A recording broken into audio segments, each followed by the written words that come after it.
Bonjour à tous et bienvenue au Café du Coin, j'espère que vous allez bien en ce jeudi 11 août. Je vais commencer tout de suite par le sommaire de cette émission pour que vous sachiez un peu de quoi on va parler aujourd'hui. La première news concernera Vitalik Buterin qui, face à la pression de notre envoyé spécial Peter qui l'accusait de blanchiment d'argent, passe aux aveux. Peter le lanceur d'alerte. Nous allons ensuite enchaîner en parlant de l'annonce de la fête qui a été faite hier, attendue par tout le monde sur l'inflation américaine. Des chiffres de l'inflation totalement inédits et surprenants qui ont permis à toutes les madarimas de Twitter de sortir de leur trou pour faire des annonces totalement bidons sur les prix des bitcoins à venir. Ça se tient debout. Bitcoin à 100K la semaine prochaine. En parlant de Madame Irma et de prédictions, on a le patron de Morgan Creek qui nous sort sa grosse boule de cristal pour nous annoncer les dates du prochain bull run. C'est qui Morgan Creek? J'en sais foutrement rien. C'est ta sœur. Et nous allons terminer par le hack de Nomad qui a eu lieu la semaine passée où plus de 200 millions de dollars avaient disparu. C'est pas un hack, hein, c'est une donation. Eh bien, bonne nouvelle, sur les 200 millions qui ont été volés, apparemment 2,78€ auraient été restitués aux utilisateurs. Une réussite pour l'équipe de Nomad. Bravo à eux.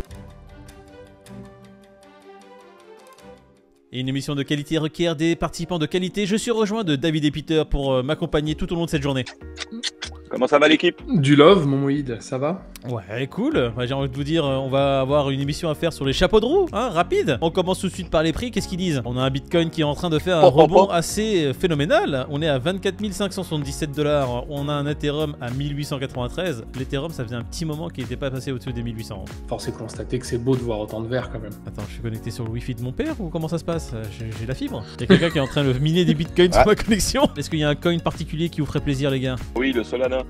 Bah écoute, le Solana, on est repassé à 44$. On a explosé les 40, hier on était à 39$ et là on est à 44,68$. Il a pris 13% en moins de 24 heures le petit. Magnifique, je vais pouvoir vendre ce qui me reste.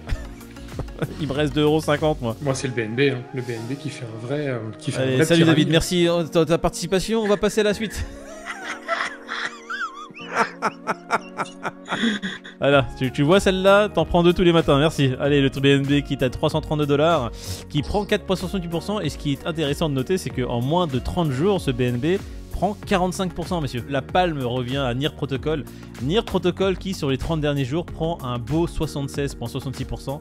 Il est actuellement à 5,85. Je m'en bats les couilles, j'en ai pas acheté.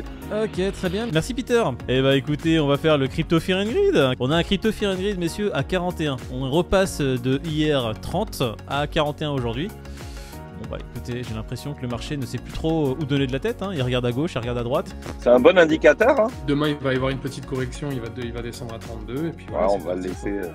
Moi je vous annonce que dimanche vers 2h du matin, le Crypto Fear and Greed va replonger aux alentours des 28-30 avec un Bitcoin qui se retrouvera comme par hasard au niveau des 23 000$. C'est bizarre, hein? Et la Bitcoin, il va être à 28K. Et là, on va faire les cours rapidement. On a un Bitcoin à 24 597$. On voit qu'il est toujours dans le nuage, mais qu'il se rapproche du haut du nuage. On va voir s'il arrive à atteindre ces 25 000 et à les exploser. Et là, on voit qu'en 4 heures, là, tu vois, c'est une fusée le Bitcoin.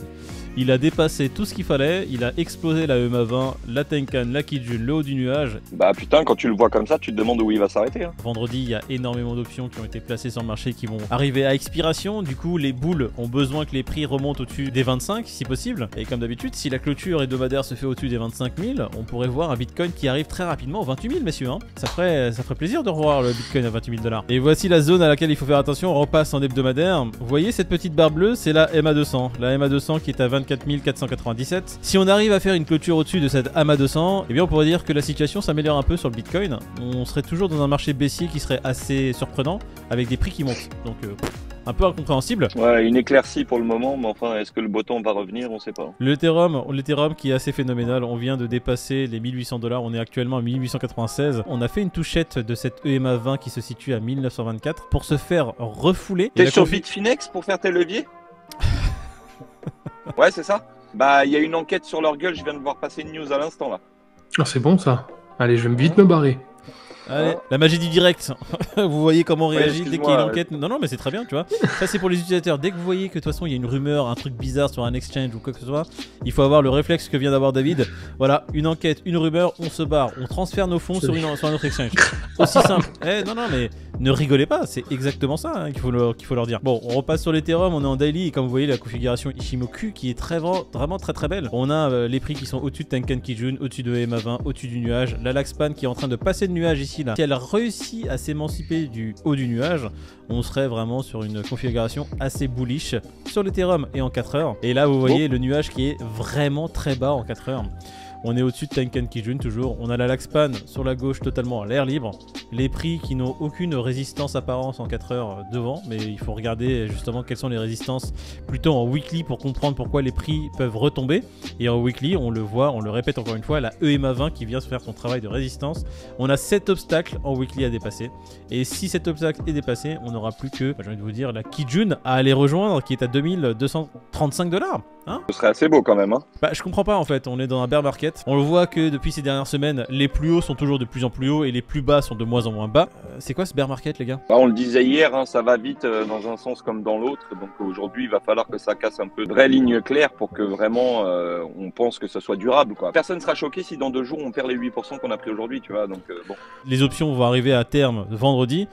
Donc ces 2 journées-là sont toujours les mêmes, hein. Les prix qui commencent à faire des montées assez phénoménales pour derrière le ballon qui se dégonfle. Mais par contre, on peut noter le fait que les plus hauts sont de plus en plus hauts. L'Ethereum, là, on n'avait pas atteint les 1800 $, on les avait pas dépassés depuis un moment, tu vois. Quand il y aura le merge en septembre, Bah, on va il surveiller ça de faudra près. avoir les ceintures bien attachées, hein, parce qu'il faut savoir que quand il y aura le merge, énormément de tokens Ethereum vont être débloqués. Qu'est-ce qu'ils vont faire de leurs tokens une fois qu'ils seront débloqués, à votre avis? Ça va bibi, Voilà. ça va bicrave. Si tout le monde pense ça, est-ce que ce serait pas le contraire qui pourrait arriver? Je sais pas, si t'as un token qui est bloqué depuis tant de temps, bah c'est pas infamant que de prendre des profits, tu vois. Ah, il faudrait mieux que le merge se fasse à un prix moyen en dessous du blocage des prix de l'Ethereum. Voilà. C'est aussi ça qu'il faut prendre en compte, parce Non. que tout le monde n'y réfléchit pas, tout le monde se dit ouais, s'il y a le merge, il y en a combien qui ont été, c'est plusieurs millions d'Ethereum qui ont été bloqués, il me semble. Oui. Je crois qu'on est à 10% de la supply, hein. Enfin, on est à 10% du global. Bon écoute, on va continuer sur l'Ethereum et on va parler de son boss Vitalik Buterin qui a fait un petit aveu là sous la pression de ton interrogatoire, Peter. Vitalik Buterin qui dévoile tout simplement avoir utilisé Tornado Cash. Il met quand même une précision, c'est pour avoir aidé l'Ukraine. Il dit qu'il a déjà utilisé Tornado Cash, donc va y avoir de la fouine qui va chercher, voir s'il s'en est pas servi il y a 1 ou 2 ans, tu vois, à Ouais. d'autres fins. Moi j'ai À envie de voir. lancer des rumeurs un peu fallacieuses sur Vitalik, tu vois, avec tous les hacks qu'il y a eu ces derniers mois, toute cette supply qui a été volée du réseau Ethereum avec les différents hacks de bridge et autres. Le boss de l'Ethereum qui commence à dire j'utilise Tornado Cash. Et pour se donner bonne conscience, tu sais, il a viré un petit peu à l'Ukraine. Tenez, ça me fait plaisir, c'est Boublèche, je l'ai eu gratuit. Non, on charrie bien sûr, on rigole là-dessus, mais il l'a utilisé et ça prouve encore une fois que c'est pas que les hackers qui passent par Tornado Cash. Il y a des gens très bien qui ont besoin d'anonymat quand ils envoient ou quand ils reçoivent des fonds. On relance le débat sur la nécessité ou non d'un mécanisme pareil. Est-ce que priver les gens de leur libre arbitre, merci David, est-ce le chemin à prendre? Parce que là, en fait, pareil, hein, j'étais un peu surpris moi des sanctions qu'on pouvait avoir lorsqu'on utilisait Tornado Cash sur le territoire américain.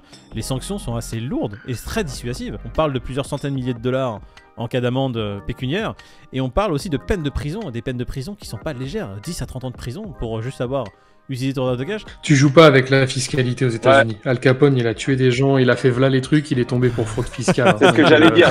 C'est sacré pour. C'est ce que j'allais dire. Avec l'oseille, tu joues pas là. Bah, les mecs, ils sont pas là pour rigoler. Hein. Bref, allez, on va passer à la news suivante. Bitcoin, l'inflation retombe légèrement aux USA. Réelle accalmie ou œil de cyclone? Ah bah voilà, on va parler encore de cette news et de l'inflation qui règne dans le monde entier et la Fed qui a fait son annonce hier sur l'inflation. C'est à prendre avec des pincettes, mais le truc c'est quand même, on était à 9,1%, ça faisait 40 ans que c'était pas arrivé.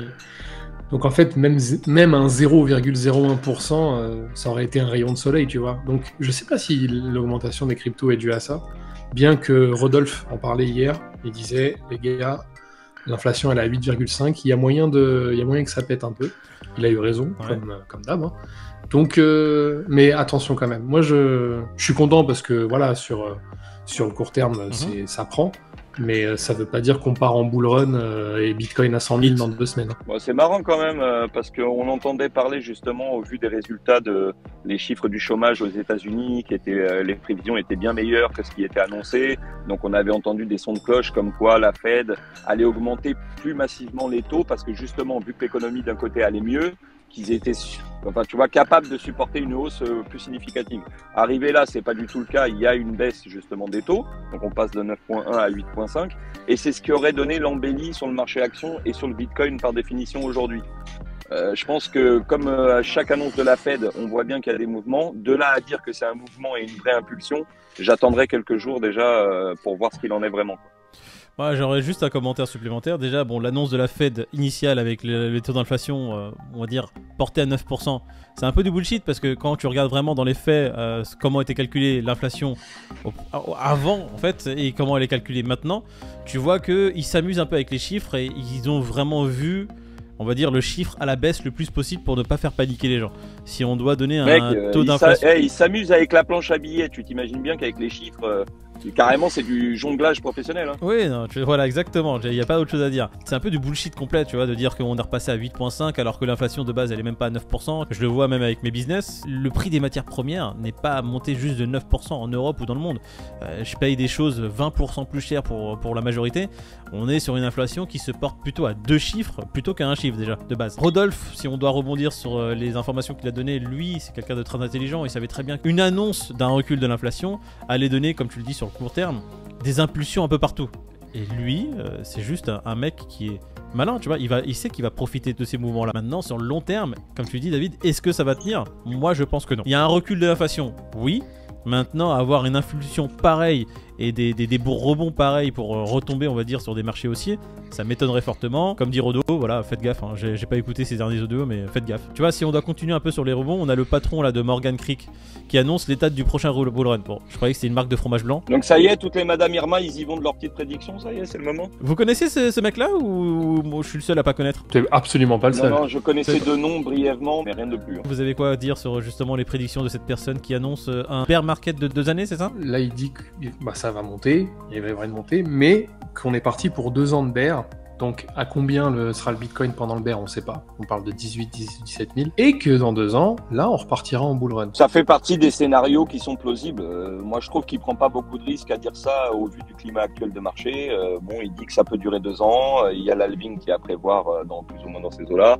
Enfin, moi, je trouve que c'est un scénario plausible, bon, mais il n'y a rien d'extraordinaire dans ce qu'il raconte. Quoi. Bon, bah écoute, on va passer du coup à la dernière news. Le hack de Nomad, 36 millions de dollars restitués par les pirates dans les 200 millions qui avaient été volés. Bon, je ne fais que résumer l'article, hein, et après, c'est mon ressenti à moi que je vous donne. Mais en gros, donc, ils se sont fait hacker. Il y a eu 190 millions de dollars de prix sur les différentes poules. Donc, c'est pas négligeable, hein, c'est un vrai hack. On apprend donc, du coup, que le hack, la manière dont ça s'est passé plus ou moins, c'était en l'espace de quelques heures. Hein, c'est un hacker qui a trouvé donc le fait de prendre l'argent de la liquidité sans l'avoir mis en collatéral, d'accord, et de vider avec son adresse et il s'est transféré les fonds.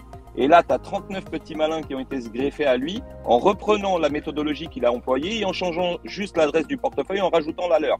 Et les mecs, ils ont continué à vider les poules comme ça, jusqu'à prendre 190 millions. Bon, là, tu as Nomad qui sont jamais à court d'idées, ont commencé à proposer donc aux hackers de restituer plus de 90% des sommes prises pour qu'ils puissent en garder 10% et ça s'engage à ne pas entamer de démarches ou de poursuites judiciaires par la suite. Et donc ces gens-là, on va dire, deviennent des white hacks.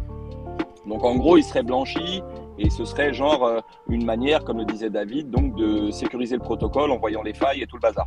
Mais là, c'est carrément de la connerie, quoi. Faut complètement arrêter.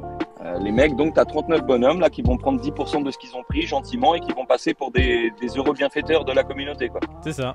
Mais à un moment donné, white hack, faut arrêter les conneries, quoi. Donc les mecs, en fait, tu les blanchis. C'est comme comment on appelait ça, tu sais, les mecs qui sont au tribunal et qui poucavent tout le monde et qui derrière deviennent des repentis. Bah écoute, t'as c'est des poucaves. Protection des témoins. C'est une grosse merde de base, tu vois, je veux dire. Donc voilà, c'est un peu mon ressenti, je trouve ça un petit peu abusé. Ça met en exergue encore qu'effectivement les hacks, c'est la porte ouverte aux hacks et des fois j'ai l'impression que apparemment si t'as fait 6 mois de petits cours du soir sur des lignes de code, t'arrives à hacker n'importe quoi. Enfin j'ai l'impression que c'est des gruyères là-dedans les trucs. Moi j'ai pris des cours là du soir là de pole dance et de hacking. Donc là, j'en ai pour j'ai des petits stages. Et de pool dance. Ouais, des poules de pole dance à la base. Et je vous dirai ça dans 2 semaines, à savoir mon niveau, comment je m'en sors. Bon bah écoutez les gars, j'ai envie de vous dire, là, on va terminer l'émission sur cette note très sympathique. Si vous avez des commentaires à faire, n'hésitez pas à venir. Hein. Là justement, on est en pleine discussion sur ce bull bear market, bull bear, je ne sais pas, un bear market sur lequel les prix font des rebonds assez phénoménaux. Si vous avez des prédictions ou des avis sur ce qui se passe sur le marché, n'hésitez pas à venir les partager et on aimerait en discuter avec vous. On se retrouve demain matin, nous. Demain. Comme Avec d'hab. plaisir, les gars. On va souhaiter Comme une très d'hab. bonne journée à tout le monde. On va leur dire de faire attention Bonne et journée, protégez-vous. On a l'impression c'est un film de cul le truc. Ouais, surtout. Ouais, mettez Grave, des capotes. sortez couverts. Et la capote en crypto-monnaie, ça s'appelle un ledger. Voilà. Ouais, c'est ça. C'est exact. Super. Les gars, je vous dis à Bon, demain. on peut terminer là-dessus. Allez, à demain En matin. forme. Bisous la team. Ciao tout le monde. Salut l'équipe. I'm an island boy. Je vais la télécharger, cette chanson de merde. Bah, de ouf, je l'ai dans la tête là, putain. Tu pouvais l'avoir dans le derge plutôt, ça serait vraiment plus sympa.